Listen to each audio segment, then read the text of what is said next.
This is a work of fiction and is AI narrated for storytelling purposes. Names, characters, places, and events are products of the author's imagination. Any resemblance to actual persons, living or dead, or real events is purely coincidental. Alien's point of view. Tahimik lang ang umaga. Ang tanging ingay lang ay ang mahinang kalansing ng kubyertos habang kumakain kami ni Callum sa isang mesa. Wala siyang imik. Ni isang sulyap. Wala. Nasa harapan ko siya. Pero para akong invisible sa kanya. Wala rin akong lakas ng loob na magsalita. Hindi ko alam kung bakit. O kung ano na naman ang nagawa ko. Kahapon okay naman kami. Kahit pa madalas kaming magbangayan. Alam kong somehow, may unti-unting nabubuong toleransya sa isa't isa. O baka ako lang. Napasulyap ako sa kanya. Tahimik lang siyang kumakain ng itlog at sinangag. Malinis ang gupit. Mukhang handa na sa training ngayong araw. Nagpaalala yon sa akin na kaya kami maagang kumain ay dahil sasabak siya ulit sa drills. Ibig sabihin, okay na siya. Nakarecover na ang injured na braso niya. Napabuntong hininga ako ng mahina. Huwag naman sanang masangkot sa gulo ulit tong kaharap ko. Bulong ko sa isip. Kasi kung hindi, pabalik na naman kami sa panibagong punishment. Paulit-ulit. Parang laging may suntukan. Sigawan. O banggaan sa landas ng anak ni General. Maya-maya pa. Bigla siyang tumayo. Wala man lang pasintabi. Kinuha ang baso. Uminom ng tubig. At bago pa ako makatanong kung ayos lang ba siya, tumalikod na siya. Lumabas ng kwarto at biglang, pak! Malakas niyang isinara ang pintuan. Napatigil ang kamay ko sa gitna ng pagkain. Muntik ko pang mabitawan ang tinidor. Nanatili akong nakaupo. Naguguluhan. Ano na naman problema nun? Sabi ko sa sarili sabay iling. Hindi ko alam kung anong mali. Di ko naman siya kinulit. Di rin ako nagsalita para makipag-asaran. Pero sa kanya, parang sapat na ang pag-upo ko sa harap niya para mainis. Pinikit ko na lang sandali ang mga mata ko. Pinilit i-relax ang sarili. Hindi mo kailangan sagutin lahat. Elian. Minsan. Tumahimik ka na lang talaga. Itinuloy ko ang pagkain. Kahit wala na akong kasama sa mesa, kailangan ko pa rin kumain. Mahaba pa ang araw. At kailangan ko ring pumunta sa training venue mamaya para sa isa sa mga mission kong i-report ang behavior ni Callum. Baka kasi biglang pumunta dito dad niya nang walang pasabi. Baka wala akong maipakitang report sa kanya at saka baka mapagalitan pa ako. Pero paano kung hanggang dulo? Ganito pa rin siya. Hay. Hindi ko alam ang sagot. Kaya ang sigurado lang ako ngayon kakainin ko muna tong itlog bago lumamig. At kapag nandun na ako sa field, ipagdarasal ko na lang na kahit ngayong araw man lang, na hindi niya pasukin ang gulo. Hay hirap mo naman Callum. Fast forward. 9:00 na ng umaga. Tahimik pa ang buong pasilyo ng admin building habang tinatahak ko ang hallway papunta sa opisina ni Miss De Vera. Bitbit ko lang ang maliit kong bag. At sa isip ko'y iniisa-isa ko na ang mga notes na kailangan kong i-update sa clipboard. Maya-maya. Tumigil ako sa pinto ng opisina. Bahagyang kumatok. Tok. Tok. Tok. Pasok. Sabi ni Miss De Vera sa loob. Pagpasok ko, nakita ko agad si Miss De Vera sa likod ng lamesa. Nakasuot ng neatly pressed uniform. Matinik ang mga mata niya kahit kalmado ang mukha. Isa siya sa mga unang nakausap ko nang dumating ako sa Camp Valesta. At sa kabila ng professionalism niya, ramdam kong kampante siya sa paraan ng trabaho ko. Good morning po. Sabi ko sabay ngiti. Oh Elian. Aba fresh mo ngayon ah. Sabi ni Miss De Vera. Ngumiti ako at inilagay muna sa upuan yung bag na dala ko. Kinuha yung clipboard na ginagamit ko sa tuwing mag-observe ako kay Callum. Kamusta ang Montgomery boy? Tanong ni Miss De Vera sabay tingin sa akin. Mas cooperative na po siya ngayon kumpara sa unang linggo. May mga araw na matigas pa rin ang ulo. Pero so far, di na siya gaanong sumasabit sa gulo. Sagot ko kay Miss De Vera. Mukhang effective ka sa kanya, Elian. Pero wag mong hayaang mahulog ka sa illusion ng progress kung hindi consistent. Sabi ni Miss De Vera. Alam ko po kaya mas pinipili kong obserbahan ng tahimik. Di ko po siya tinutulak. Pinapaubaya ko lang sa kanya kung kailan siya lalapit. Sabi ko, smart, but also dangerous. Montgomery is unpredictable. Nakita ko na ang report niya mula sa last niyang therapist bago ka. Mabilis magbago ang mood. Mabilis magrebelde. Sabi ni Ms. De Vera. Tumango ako. Ramdam ko po yun araw-araw. Sabi ko, personal ba ang dating sayo? Tanong niya diretsahan. Napatingin ako sa kanya parang naguluhan ng kunti. Hindi po. Professional lang. Tipid kong sabi. Good. Kasi kapag naging personal yan, mawawala ang objectivity mo. Baka hindi mo na makita kung kailan siya sumusulong. O kung kailan ka na niya kinakaladkad pababa. Sabi ni Ms. De Vera. Pilit akong ngumiti. Salamat po sa paalala. Alam ko pong delikado kung maliligaw ako ng tingin. Sabi ko. Tumango siya. Good luck. Huwag mo akong bibigyan ng dahilan para magsimula ng emergency meeting, okay? Pabirong sabi niya. Umiti ako. Pero sa loob ko, may bahagyang ka bang hindi ko maipaliwanag? Noted po, ma'am. Sabi ko. Pagkalabas ko ng opisina, agad akong huminga ng malalim. Kakayanin ko to para sa pangarap ko. Para sa pangarap nila mama at papa. At mas lalong-lalo na sa mga kapatid ko. Kaya binaybay ko na ang daan papunta sa field. Kita ko naman sa di kalayuan yung mga sundalo. Mainit ang sikat ng araw kahit hindi pa tanghali. Maalikabok ang lupa sa bawat bagsak ng combat boots ng mga kadet. Ang sigaw ng commanding officer. Paulit-ulit at malutong. Parang baril na sumasabog sa katahimikan ng isip ko. Kaya pumunta ako sa may puno kung saan pwedeng silungan habang nag-observe ako. Inilagay ko muna yung bag ko sa tabi ko. At umupo hawak-hawak yung clipboard at tumingin sa kanila. Grabe training nila. Sa ilalim talaga ng init ng araw pero grabe di sila umiitim lalo na si Callum. Pero pag ako yan baka ilang minuto palang siguradong sunog na. Pero hindi iyon ang iniintindi ko. Ang mga mata ko. Nakatutok lang sa isang tao. Kay Callum. Mula sa kinaupuan ko sa lilim ng punong kahoy sa gilid ng field. Hawak ko ang maliit na clipboard kung saan nakalista ang behavioral metrics ko kay Callum. Disiplina. Pakikitungo sa kapwa kadet. Reaction sa pressure. Temperament. Observe and report objectively. Yan ang bilin sa akin ng general. Walang halong emosyon. Walang bias. Pero habang pinapanood ko siyang sumasabay sa drills, basang-basa ng pawis. Pero hindi sumusuko kaya napapaisip ako. Ganito ba talaga siya sa ilalim ng lahat ng yabang at init ng ulo? Tahimik at determinado. Kaya isinulat ko sa log. No visible defiance during training. Shows moderate cooperation. Controlled breathing. Focused. Ilang minuto pa ang lumipas. Pinagawa sa kanila ang close combat drills. Katambal ni Callum ang isang kadet na halos kasing laki niya. Pero mas agresibo. Ilang beses siyang tinamaan ng mas madiin kaysa sa nararapat. Pero di siya lumaban. Di siya nagwala. Kaya isinulat ko ulit ang no aggressive retaliation. Maintain control. Napakunot ang noo ko. Dati-rati. Isang pisikal na bangga lang. May sigaw na agad. May suntok. Pero ngayon tahimik lang siya. Malalim ang hinga. Seryoso ang mukha. Gusto kong isipin na baka napagod lang siya o baka gutom. Pero mas gusto kong maniwalang baka may natutunan nga talaga siya. Ilang minuto pa ang lumipas sa pag-insayo nila. Tumigil saglit ang training para mag-hydrate. Tumayo siya sa tabi ng mga kadet at uminom ng tubig. Maya-maya. Napalingon siya sa direksyon ko. Hindi diretsahang tingin parang pakiramdam lang niya. Na andito ako. Nagtagpo ang mga mata namin. Isang segundo lang iyon. Pero sapat na para manlamig ang batok ko.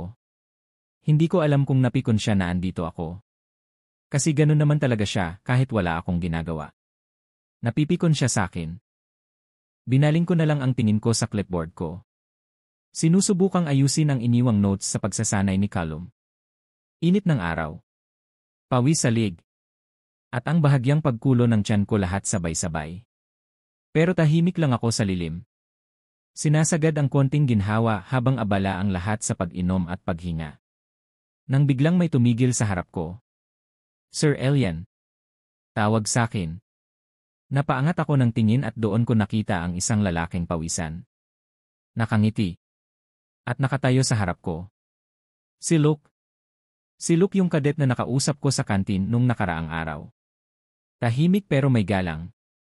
Wala po akong dalang tubig. Pwede po bang makahingi? Hinihinal niyang sabi. Pawis na pawis pa at halatang hindi prepared para sa tindi ng drills ngayon. Tumango ako agad. Meron pa akong extra dito. Sabi ko. Inabot ko sa kanya ang extra bottle na dala ko sa bag. Yung hindi ko pa nabubuksan. Kay Callum sana to. Kaso may dala naman siyang tubig kaya ibibigay ko na lang sa kanya. Salamat po. Sabi niya habang umiinom ng mabilis pero maingat. Okay ka lang ba? Tanong ko habang pinagmamasdan siya. Hindi siya mukhang mahina. Pero kulang sa preparation. Opo. Medyo lang. Di ko na-check yung gamit ko kaninang umaga. Anong oras na kasi akong nagising? Sagot niya sakin. Umiti ako. Bahagyang napailing. Next time siguraduhin mong kompleto gamit mo. Delikado yan. Lalo sa ganitong init. Sabi ko sa kanya. Opo. Sabi niya. Saka wag mo nang gamitin yung pot sa kaupo. Parang magkaedad lang naman tayo. Elian na lang. Sabi ko sa kanya. Sure ka po? Tanong niya sakin. Siyempre naman. Sabi ko. Sige sige. Ngiti niya. Sige. Balik na ako, ingat ka. Salamat sa tubig. Sabi niya sabay balik sakin ng bote. Tumango ako. Ikaw rin mag-ingat ka. Sabi ko. At habang nakatingin ako kay Luke pabalik sa field may kakaibang presensya akong naramdaman. Napalingon ako sa kinaroroonan ni Callum. At doon ko siya nakita mula sa di kalayuan. Nakatayo si Callum. Nakatingin sa direksyon namin. Hindi ko alam kung gaano katagal siyang nakatingin. Hindi ko rin alam kung nakita niya yung inabot kong tubig. O yung bahagyang pagngiti ko kay Luke. Pero alam kong nakita niya si Luke. At parang may gumapang namang takot sa batok ko. Hindi ko alam kung bakit ako ninerbiyos, wala namang mali. Wala namang dapat ipaliwanag. Pero kung si Callum ang tatanungin. Minsan kahit hininga mo lang. Pwede nang mag-init ulo niya. Kaya tahimik na lang ako. Nagkunwaring abala sa notes ko. Kahit hindi na yon ang iniisip ko. Pakiusap lang Callum, wag mo nang gawing issue to. Bulong ko sa sarili ko. Umupo ulit ako at napasulyap sa kanya. Kasalukuyan pa rin siyang nakatingin sa akin. Kaya agad kong iniwas tingin ko at nagkunwaring may kinakalikot sa clipboard na hawak ko. Hanggang sa tinawag ulit sila ng sergeant at nagsimulang luminya. Nakita ko naman si Callum. Bumalik din at nasa likod siya. Mapailig na lang ako dahil kailangan kong tapusin to. Para na din makabalik sa kwarto at makapagluto ng pananghalian. Baka kasi magalit na naman yung Callum na yan kung di ako magluto. Napatingin ako sa kinatatayuan ni Luke. At bigla siyang umiti nang magtama ang mga mata namin. Kaya di na ako nagtagal dito. Binalik ko na sa bag yung mga gamit ko at tumayo na. Napahinga na lang ako ng malalim at nagsimulang maglakad pabalik sa kwarto habang nag-insayo pa rin yung mga sundalo. Luke's point of view. Ako nga pala si John Luke Flores. 21 anyos. Isang kadet dito sa Camp Valesta. Hindi ako anak ng general. Hindi rin ako may koneksyon sa matataas. Nag-training lang ako. Pumasok sa programa. At di naman sa pagmamayabang. Kilala din ang pamilya namin sa labas ng kampo. Masasabi kong may katangkaran ako. Maputi. At maayos manamit. Hindi ako maingay. Tahimik lang talaga ako. Pero hindi ibig sabihin nun ay mahina. Mas gusto ko lang mag-obserba. Tumahimik. Tumitig. Alamin kung sino ang totoo at sino ang puro palabas. Pero may isang taong pumukaw sa atensyon ko. Isang taong ilang araw ko nang nakikita sa office ni Miss De Vera. Si Elian. Therapist. Tahimik. Magalang. Pero may kakaiba. Hindi ko maipaliwanag.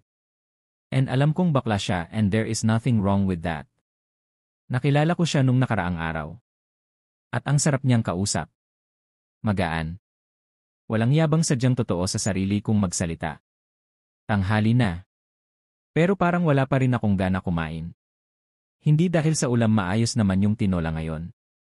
Mainit at may malambot na manok pero dahil sa usapan sa mesa namin. Pre.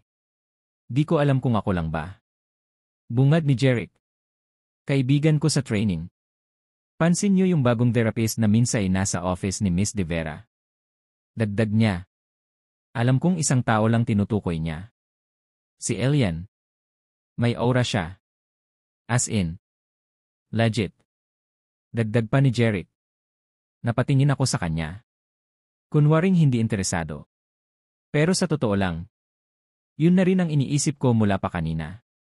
Nakasalubong ko siya kanina. Napatigil na ako kasi akala ko anak ni Sergeant Reyes. Alam niyo naman mga anak ni Sir Reyes may ibang dating din. Dagdag pa ni Paolo habang nilalaro ang kanin sa tray niya. Kaibigan ko rin si Paolo sa training. Yung tipong hindi mo guguluhin kasi baka mahipan ka lang ng hangin. Matanggal lahat ng pride mo. Dagdag ni Jeric sa usapan. Tumawa sila. At ako. Napangiti. Kahit ayokong aminin. May tama sila. Si Elian. Iba talaga siya. Tahimik. Hindi pala ngiti. Hindi rin naglalakad para mapansin. Pero heto kami hindi siya hinahanap. Pero siya ang napag-uusapan. Hindi ko rin maintindihan sa sarili ko. Bakit ba ako parang hinahatak palapit sa kanya? Hindi naman siya pala kaibigan. Hindi siya yung tipo ng tao na agad mong lalapitan. Pero sa tuwing makikita ko siya, parang may tanong sa loob ko na gusto ko siyang sagutin. Sino siya? Anong kwento niya? Bakit parang ang bigat ng bawat hakbang niya kahit magaan siyang tingnan? Pero nagtataka ako. Bakit siya therapist ni Callum? Hindi ba siya sinasaktan? Kasi alam naman natin kung ano si Callum. Pag di siya nasiyahan, gulo agad. Hirit ni Paolo. Napakunot no ako. Bakit si Callum? Marami naman kami dito. Napunta pa talaga siya sa lalaking suwail. O baka tinatakot ni Callum si Elian para manatili itong tahimik. Si Callum yan mga pre walang kinakatakutan. Sabi pa ni Jeric. Napaisip ako. Pwede ba yon? Pero kung tutuusin, hindi ko nakitang takot si Elian. Tahimik siya. Pero di mukhang sumusuko. Sa totoo lang. Sa mga titig ni Callum sa kanya minsan. Parang siya pa yung mas may kontrol. Tumahimik kami saglit. Binalikan ang kanin. Pero sa isip-isip ko, isa lang ang malinaw. Gusto ko siyang makilala. Hindi ko alam kung bakit. Hindi ko rin alam kung anong aasahan ko. Pero kung ang tahimik niyang presensya ay nakagulo ng ganito sa loob ko siguro may dahilan. Tahimik ako habang sumusubo ng kanin. Pero sa isip ko, hindi ko pa rin matanggal ang imahe ni Elian. Maliit. Kalmado. Pero may bigat. Hindi siya mukhang nababali.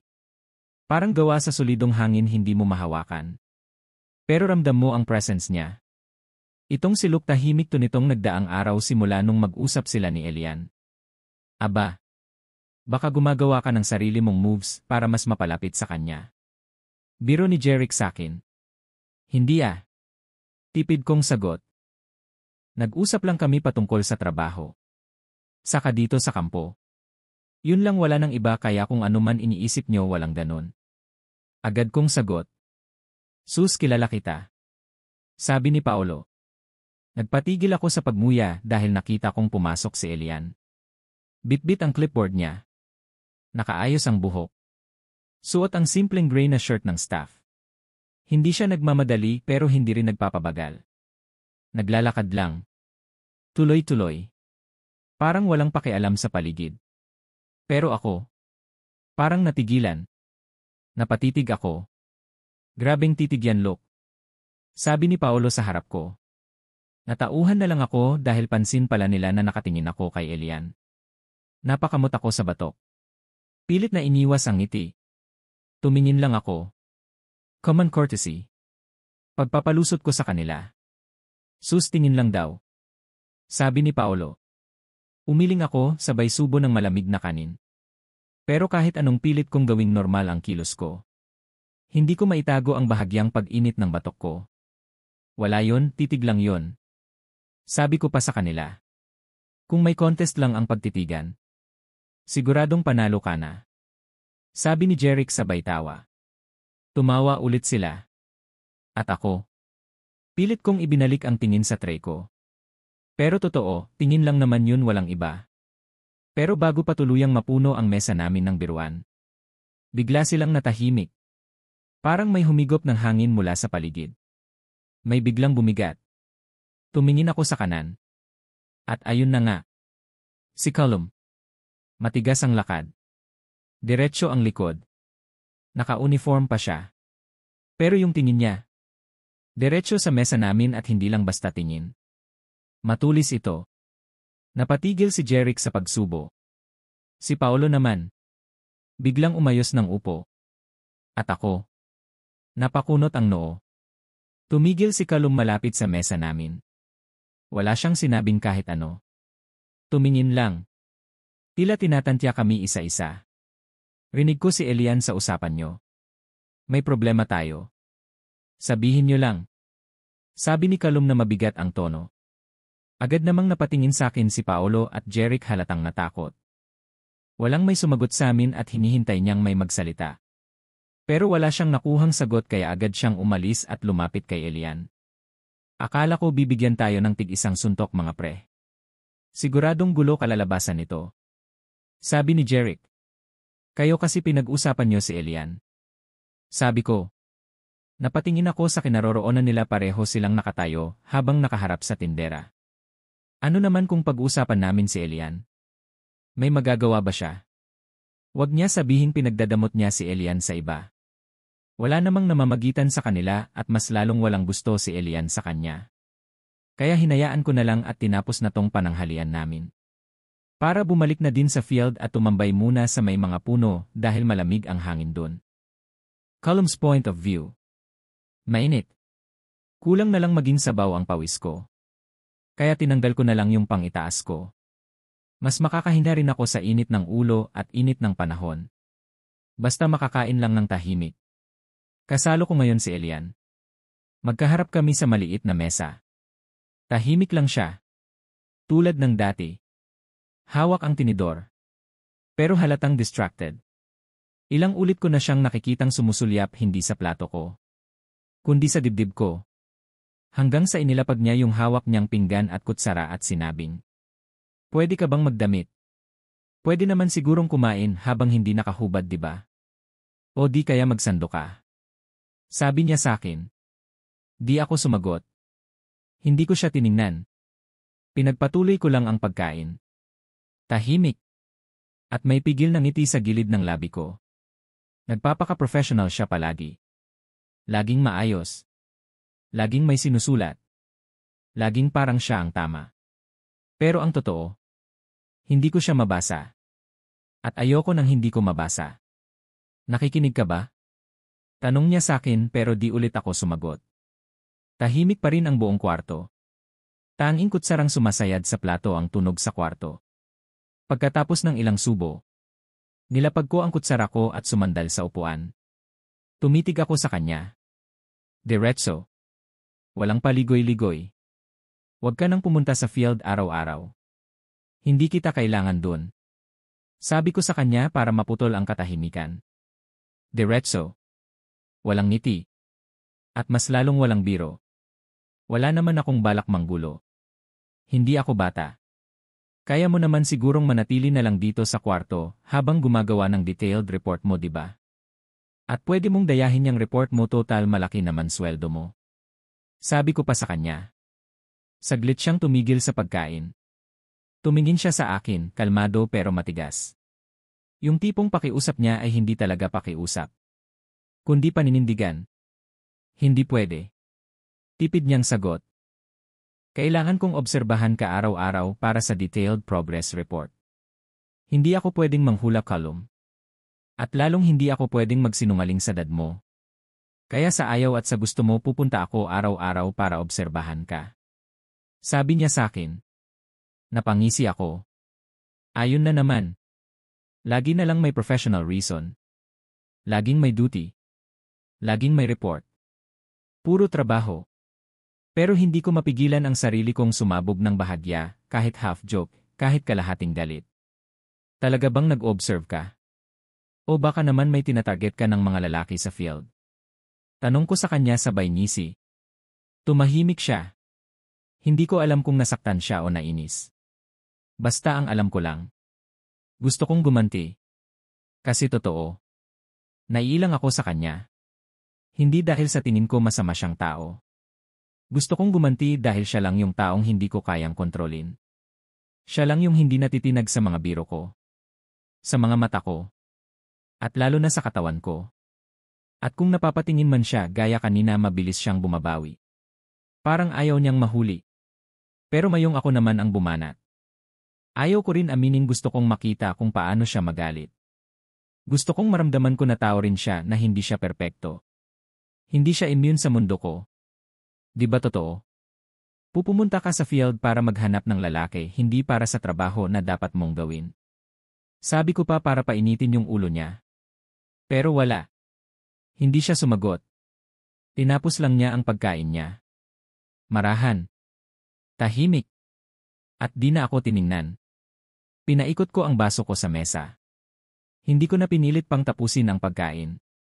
Parang biglang hindi na masarap kahit gaano kagutom ko kanina. Nawala ang gana ko. Nawala ang init pinalitan ng iritang hindi ko maipaliwanag. Wala ka bang ibang sasabihin? Tanong ko sa kanya. Tahimik pa rin siya. Sumulyap lang sandali. Tapos tumayo na. Dala ang pinggan. At dahan-dahang tumungo sa maliit na lababo para hugasan. Tumayo rin ako. Lumapit sa gilid niya habang naghuhugas siya ng pinggan. Hindi ko alam kung anong balak ko. Kung hihingi ba ako ng sorry o magpapasaring ulit. Pero bago pa ako makapagsalita. Nagsalita siya. Mahina pero diretso. Hindi ako pumunta rito para makipagtalo. O para patunayan kung sino ang tama. Pero sana. Kahit minsan huwag mong husgahan ang intensyon ng mga taong hindi mo pa lubos na kilala. Sabi niya sa akin ng diretso. So anong gusto mo? Kilalanin pa kita. Di pa kita kilala ng lubusan pero mainit dugo ko sayo. Hindi dahil sa trabaho mo kundi sa sarili mo mismo. Sabi ko sa kanya. Hindi siya sumagot sa banat ko. Ni hindi man lang ako tiningnan ng diretsahan. Binuksan lang ang gripo at nagsimulang maghugas. Yung katahimikan niya hindi basta deadma. May bigat. May laman. May tatag. At ang totoo. Mas lalo akong nainis. Wala ka nangang silbi dito sa kwarto. Ikaw pa yung pa-offended dyan. Bulong ko pero sapat para marinig niya. Hindi na siya nakatiis. Tumigil siya sa paghuhugas at humarap sa akin. Excuse me? Tanong niyang matinis pero kontrolado ang boses niya. Ang sabi ko. Kung trabaho mo lang naman ang habol mo, pwede ka nang sumilip mula sa bintana. Hindi yung araw-araw kang nasa field na parang. Pero hindi pa ako natapos sa pagsasalita nang bigla siyang sumingit. Parang ano? Putol niya sa sinabi ko. Parang may ibang pakay. Ganon ba ulit sasabihin mo? Tanong niya sa akin na ngayon ay nakataas kilay na. Humarap ako. Tumapat sa kanya. Wala akong balak umatras. Hindi ba obvious? Ikaw lang naman ang palaging nakadungaw sa mga lalaki sa training. Lalo na dun kay Luke. Sabi ko sa kanya. Titig na titig sa mga mata niya. Kumunot ang noo niya. At napangisi ako. Di mo maamin? Di ba nagkakape pa kayo sa canteen the other day? Tapos masaya ka pa habang yung trabaho mo hindi mo pa nagagawa. Sabi ko sa kanya. Day off ko yun, Callum. At mas lalong may karapatan akong gawin ang gusto ko dahil tapos na ang trabaho. Sabi pa niya sa akin. Trabaho? O trip? Tanong ko sa kanya. Tahimik siya saglit. Hanggang sa huminga siya ng malalim. Alam mo ba kung bakit mas bet kong kausap si Luke? Tanong niya sa akin. Diretso ang tingin niya. Hindi na nanginginig. Hindi na rin defensive. Dahil siya lang ang marunong rumespeto. Hindi siya tulad mo, Callum. Sabi pa niya sa akin. Natigilan ako na para bang tumagos sa loob ko. Siya lang ang nagtatanong kung okay lang ba ako. Siya lang ang hindi nag-assume na may mali siya sa bawat galaw ko. At higit sa lahat, hindi siya bastos. Sabi niya sa akin na parang may gustong ipahiwatig. Parang may bumagsak sa loob ko. Gusto ko sanang gumanti. Pero naunahan ako ng inis. So may namamagitan na sa inyo. Sarkastiko kong tanong sabay ngisi ng panghahamon. Si Luke na pala ngayon kesa sa trabaho. Well, isa lang outcome neto. Makakarating to kay Dad.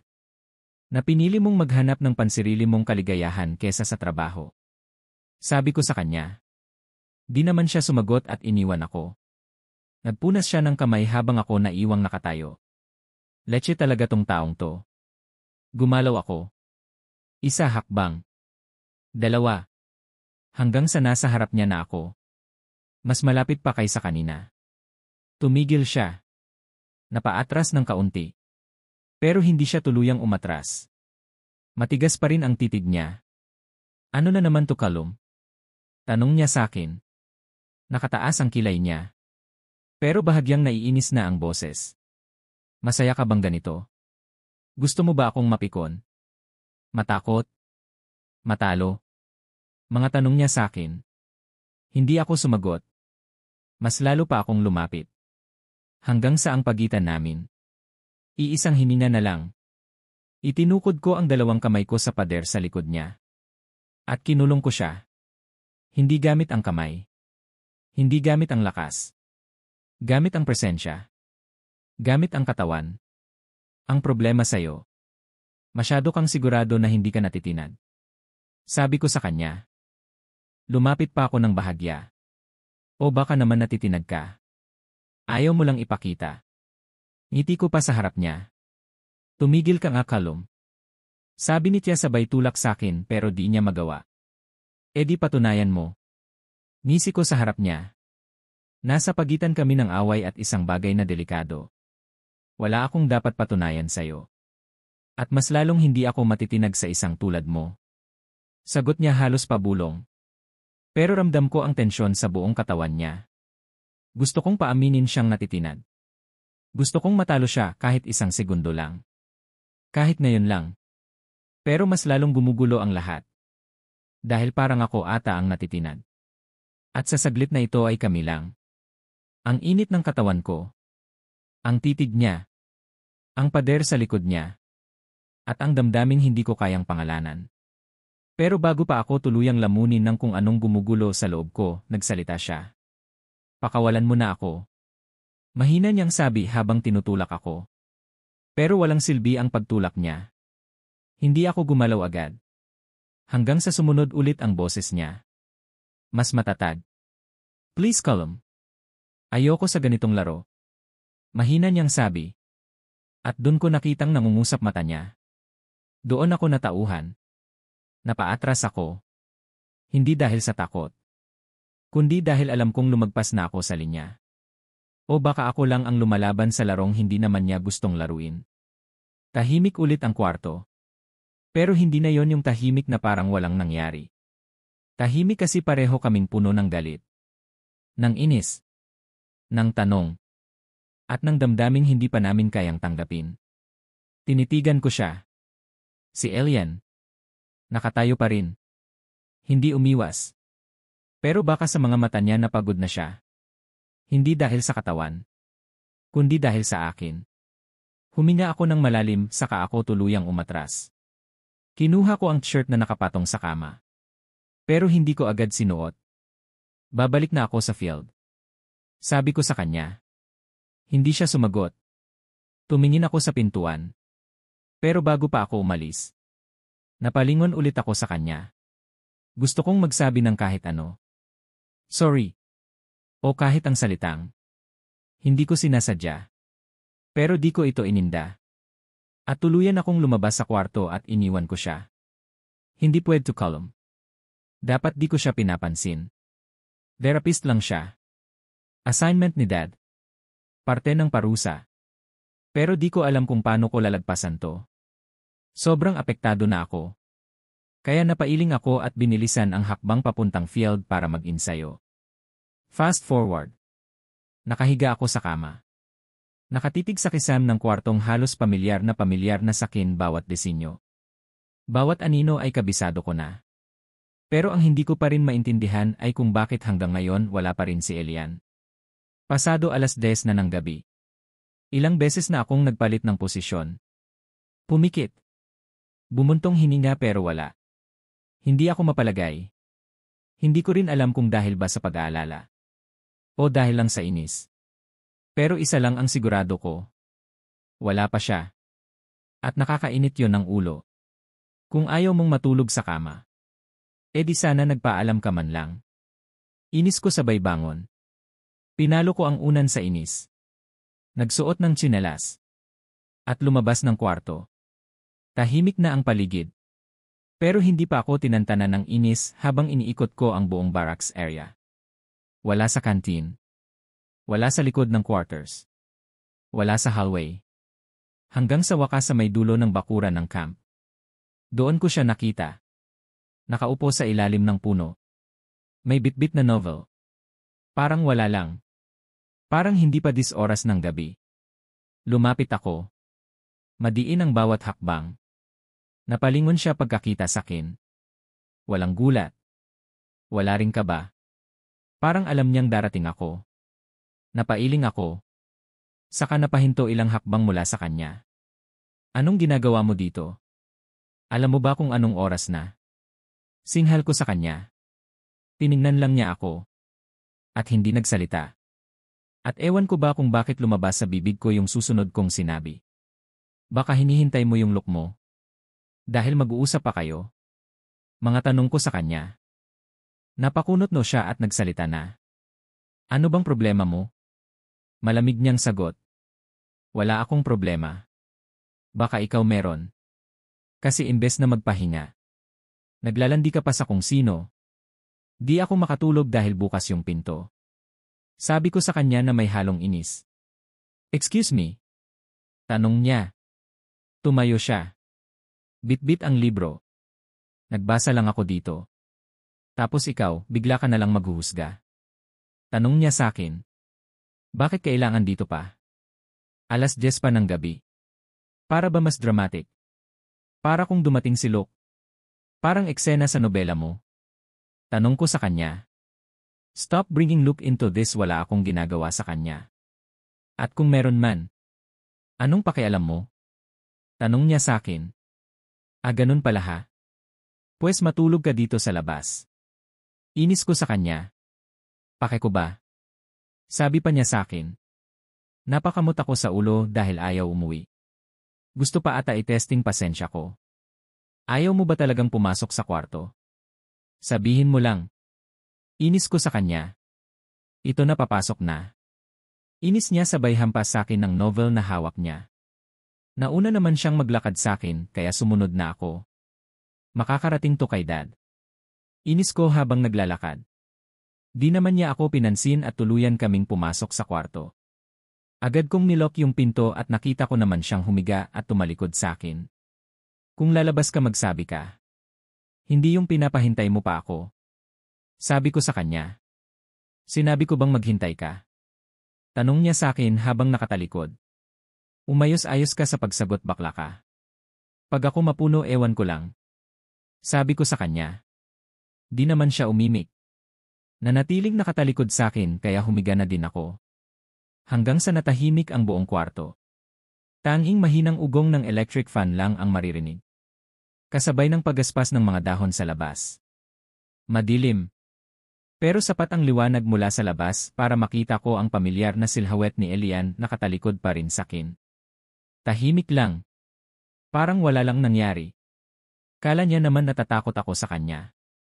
Sabi ni Elian sa likod ko. Itiko mo na nga yung bunganga mo. Nakakarindi ka. Inis ko habang nakatingin sa kanya. Di naman siya nagsalita pero rinig ko na bumubulong-bulong siya. Kaya imbis na mainis, inayos ko na pagkakahiga ko kaysa makipagsagutan sa kanya. At dito po nagtatapos ang Chapter 8. Maraming salamat po sa pakikinig at pagsubaybay sa kwento. Maraming salamat po.